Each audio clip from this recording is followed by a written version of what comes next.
Selamat pagi Pak Guru, sekarang kami kelompok 5 akan mempresentasikan hasil presentasi kami dengan judul Pengaruh Berita Hoaks Terhadap Perspektif Orang Tua Siswa Mengenai Vaksinasi. Selamat menikmati. Pertama-tama kita akan membahas mengenai latar belakang masalah. COVID-19 pertama kali ditemukan pada akhir 2019 lalu dan kemudian menjadi wabah besar selama beberapa tahun terakhir ini. Sejauh ini, obatnya belum ditemukan dan penyakit COVID-19 hanya dapat diobati gejalanya. Tetapi COVID-19 dapat dicegah dengan melakukan vaksinasi semenjak akhir 2020 lalu. Vaksin sendiri merupakan bahan yang dipakai untuk menstimulus dan merangsang pembentukan antibodi yang biasanya dimasukkan pada tubuh manusia melalui mulut maupun suntikan. Muslihatun 2010. Menurut salah satu surat kabar, tahapan vaksinasi COVID-19 di Indonesia resmi dimulai pada Rabu 13 Januari 2021 dan Presiden Indonesia Jokowi menjadi orang pertama yang divaksin. Menurutnya, vaksinasi penting untuk memutus mata rantai penularan COVID-19. Selain memberikan perlindungan terhadap kesehatan masyarakat, vaksinasi juga diharapkan dapat membantu percepatan pemulihan ekonomi sehingga program vaksinasi ini kemudian dilanjutkan ke daerah-daerah di Indonesia. Seiring penyebaran program vaksinasi ini, tentu saja ada masyarakat yang bersikap skeptis dan ragu. Tak sedikit dari mereka yang menolak untuk melakukan vaksinasi. Salah satu faktor yang mengakibatkan hal ini adalah informasi yang tersebar di media sosial. Menurut Sumardi, pada 2021, penggunaan media sosial yang semakin umum di kalangan masyarakat ini mendorong terciptanya kemerosotan sikap kritis dan selektif terhadap informasi yang diperoleh. Ditambah kurangnya pengetahuan membuat masyarakat menelan mentah-mentah informasi tersebut tanpa mengkajinya terlebih dahulu dan lebih parah lagi ikut menyebarkannya. Padahal kalau dikaji berdasarkan fakta yang ada mengenai vaksinasi, rumor-rumor tersebut tidak terbukti kebenarannya. Rumor tidak benar tersebut disebut sebagai berita hoaks. Media sosial merupakan sarana utama dalam penyebaran informasi berita hoaks. Sebagai salah satu contoh perkembangan teknologi, media sosial memang sudah digunakan oleh sebagian besar masyarakat dan jadi makanan sehari-hari. Hadirnya media sosial dalam dunia informasi serta komunikasi sesungguhnya membawa dampak yang positif dan signifikan dalam kehidupan masyarakat. Setiap individu mampu mengakses beragam informasi tanpa mengenal batas, ruang, dan waktu. Selain itu, untuk menunjukkan eksistensinya, media sosial juga memberikan kebebasan kepada individu untuk mengekspresikan diri. Tak dapat dipungkiri juga bahwa kehadiran media sosial di tengah arus modernisasi ini juga membawa dampak yang menghancurkan. Namun, baik buruknya media sosial tetap bergantung pada diri kita masing-masing sebagai pilihan dalam memanfaatkan salah satu titipan Allah. Selanjutnya itu tujuan.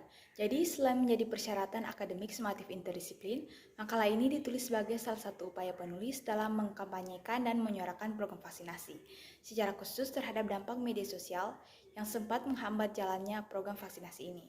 Tujuan ditulisnya makalah ini adalah untuk menjelaskan proses vaksin dalam mempengaruhi kekebalan tubuh manusia terhadap virus COVID-19 dan juga mengajak pembaca untuk menggunakan media sosial sebagai salah satu perkembangan teknologi untuk hal-hal yang sesuai dengan kehendak Allah. Kemudian yang kedua itu rumusan masalah. Berdasarkan uraian latar belakang di atas, maka rumusan masalah yang akan dibahas pada makalah ini adalah bagaimana vaksin memicu kekebalan tubuh manusia, bagaimana perspektif masyarakat mengenai vaksin COVID-19 yang ditemukan sosial media. Kemudian yang ketiga itu bagaimana peran media sosial sebagai salah satu contoh perkembangan teknologi dalam kehidupan manusia dalam melayani Allah. Kemudian yang kedua itu kajian pustaka. Perkembangan informasi dan teknologi. Secara etimologis, kata teknologi berasal dari bahasa Yunani, yaitu teknologia, di mana kata tek berarti keahlian dan logia berarti pengetahuan. Sardan mengungkapkan bahwa teknologi merupakan sebuah sarana dalam memecahkan masalah yang mendasar dari setiap peradaban manusia. Tanpa adanya penggunaan teknologi, maka hal ini akan menyebabkan banyak masalah, tidak bisa terpecahkan dengan baik dan sempurna.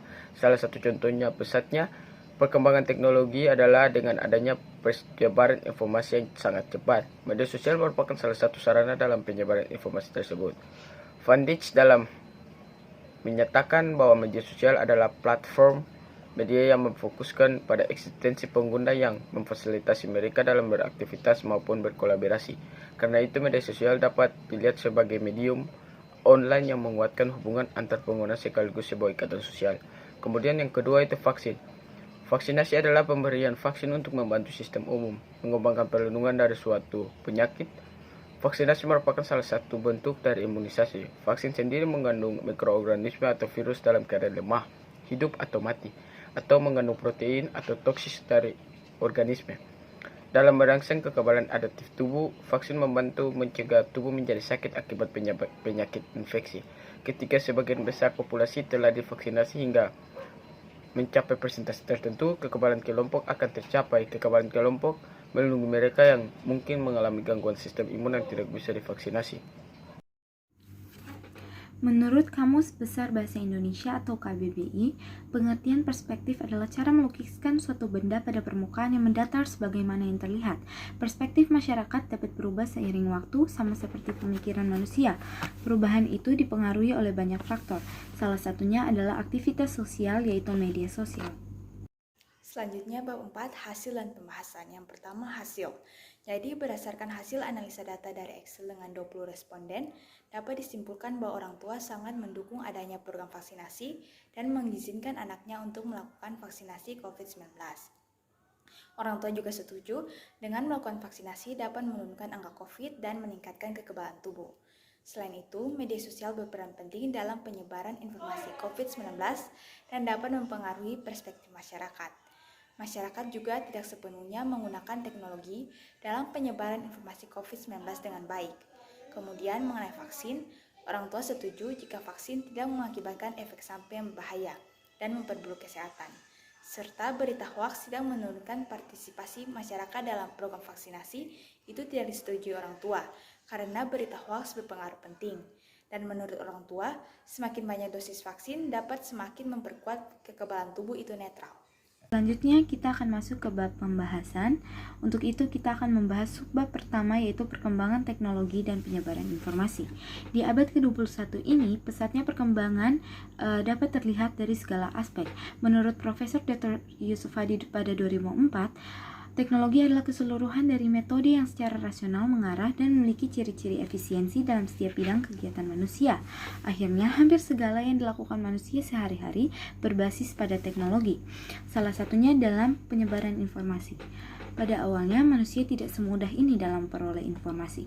Menurut Rogers pada 1986, perkembangan media penyebaran informasi dimulai dari tahap yang paling kuno, yaitu dari mulut ke mulut atau era lisan, kemudian berlanjut ke era tulisan, era percetakan, dan akhirnya era teknologi.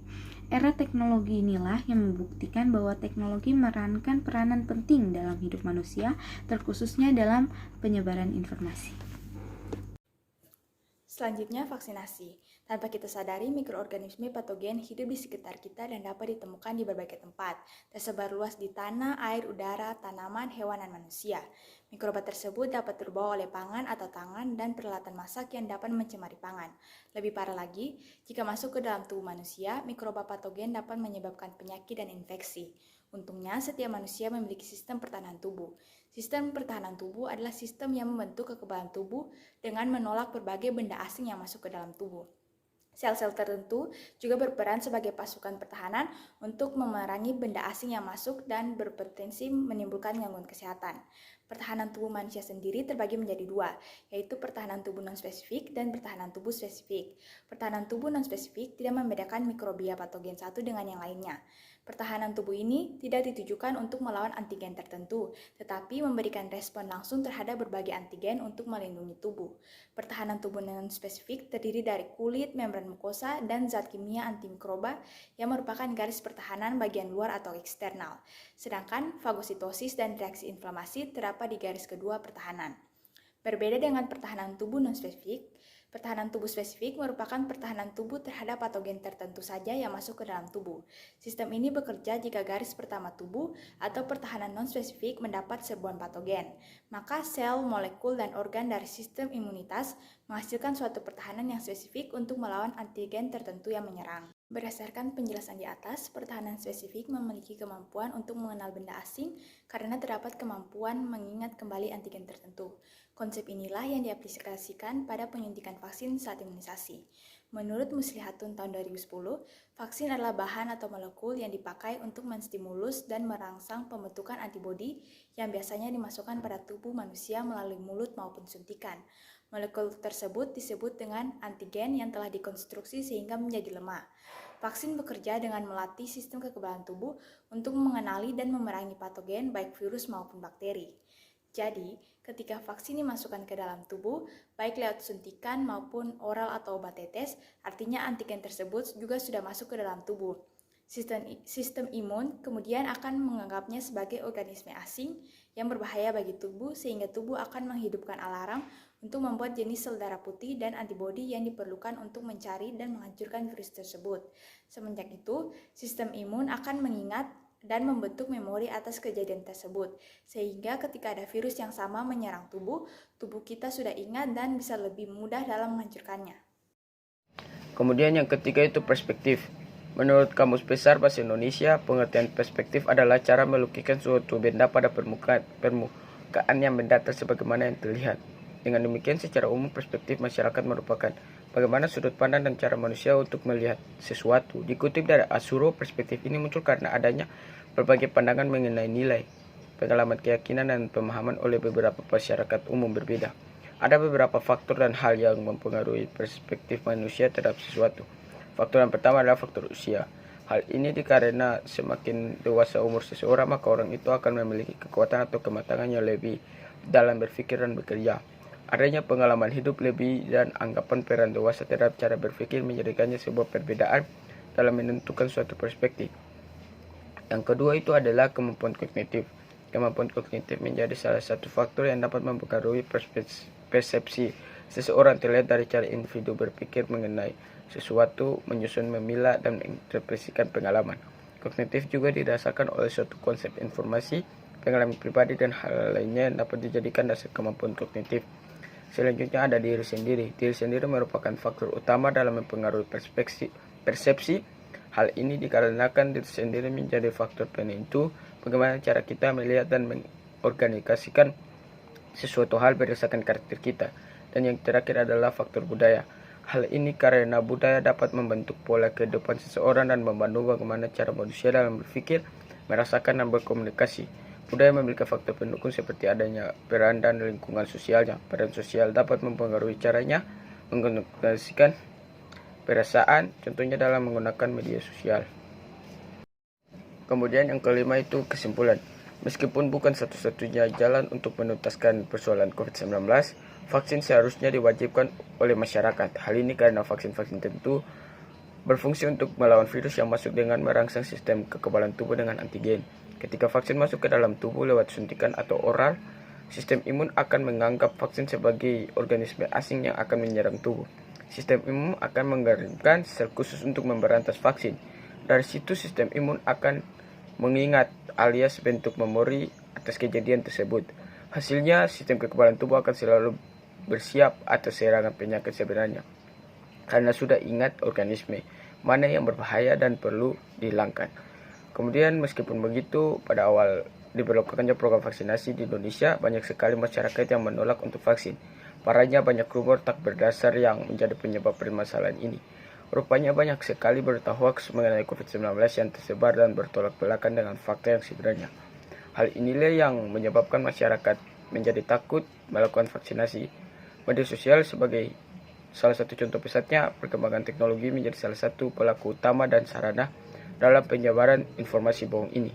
Hal ini membuktikan bahwa media sosial mempengaruhi perspektif manusia. Sebagai murid Kristus, kita harus menggunakan teknologi. Dalam hal ini adalah sosial media untuk hal-hal yang memberkati. Dibandingkan dengan menyebarkan informasi yang belum pasti tahu kebenarannya, justru kita harus menyebabkan informasi yang membantu orang lain. Misalnya dengan memberikan informasi tempat vaksinasi atau hal yang mengedukasi seputar COVID-19. Di masa pandemi COVID-19 yang terjadi saat ini, media sosial memiliki peran yang sangat penting dalam melakukan pelayanan online, misalnya seperti gereja online. Next, refleksi. Jadi untuk pertanyaan pertama, penempatan teknologi sebagai suatu pelayanan untuk kehidupan manusia tentunya berkaitan dengan manfaat dari teknologi tersebut, di mana zaman sekarang teknologi mempermudah kita dalam mencari informasi atau untuk berkomunikasi. apalagi melihat kita masih dilanda pandemi COVID-19 sehingga aktivitas tidak berjalan dengan biasa. Oleh karena itu, teknologi dapat digunakan sebagai media untuk berbagai macam hal positif untuk kehidupan manusia. Misalnya saja kita dapat berkomunikasi dengan siapapun dimanapun tempatnya, serta lewat media sosial yang cepat menyebarkan berita atau informasi. Sehingga jika terjadi suatu musibah, orang-orang dari berbagai tempat dapat ikut membantu lewat sumbangan uang ataupun bahan sandang dan pangan tanpa harus pergi langsung berkunjung ke sana. Untuk pertanyaan kedua, tentunya teknologi dapat digunakan untuk melaksanakan tugas pelayanan kepada Allah. Kita juga telah diberikan hikmat untuk melakukan segala sesuatu dengan baik dan menjadi berkat bagi yang lain. Dengan teknologi, kita bisa menyebarkan kabar sukacita kepada sesama kita melalui sosial media, serta bisa membantu kita dalam melaksanakan ibadah-ibadah secara online. Contohnya saja beberapa waktu lalu, ketika pandemi COVID-19 melanda, persekutuan di gereja-gereja terpaksa ditiadakan karena penyebaran virus yang tidak terkontrol. Dengan hadirnya teknologi, sangat membantu petugas serta jemaat gereja untuk dapat tetap melaksanakan ibadah secara online lewat media seperti Zoom maupun live streaming di YouTube. Sebagai manusia, kita tidak pernah merasa cukup. Hal itu sudah menjadi bagian dari dalam diri setiap manusia, yaitu sikap serakah. Dalam menggunakan teknologi media sosial misalnya, kita sering bermain sampai tidak ingat waktu dan mengorbankan waktu kita yang seharusnya untuk beribadah, berdoa, belajar, dan lain-lain. Hal ini merupakan sikap serakah dalam waktu, ketika kita terus merasa tidak cukup dengan waktu yang Tuhan berikan, sehingga kita melupakan Allah dan kewajiban kita sebagai murid Kristus. Sebagai murid Kristus, kita harus menggunakan media sosial dengan bijak serta penuh hikmat. Mengingat media sosial sudah menjadi makanan sehari-hari setiap orang, kita harus lebih hati-hati lagi dalam memilah setiap informasi dan berita. Berdasarkan Lukas 6 ayat 46, kita harus memiliki iman yang kuat, sehingga tidak mudah tergoyahkan oleh hal-hal sekitar kita, seperti teknologi media sosial yang sewaktu-waktu dapat berubah menjadi godaan. Terkhususnya dalam konteks vaksinasi, murid Kristus tidak sepantasnya menyebarkan berita-berita palsu. Hal tersebut adalah dusta-dusta yang Tuhan tidak suka. Sebaliknya, murid Kristus harus menggunakan media sosial untuk menyebarkan kemuliaan dan kebesaran Allah. Kita bisa menjadi garam yang menggarami dan terang yang menerangi melalui medsos, bukan hanya bagi mereka yang seiman dengan kita, tapi juga bagi mereka yang tidak seiman dengan kita. Apalagi usaha-usaha perusakan moral dan mental secara masif terus terjadi di media sosial. Karena itu, marilah kita jadikan medsos sebagai sarana untuk menyatakan kebaikan dan kebenaran serta memuliakan Allah. Demikianlah hasil dari presentasi kami. Biarlah apa yang kami presentasi bisa menjadi manfaat bagi banyak orang. Terima kasih dan Tuhan Yesus memberkati.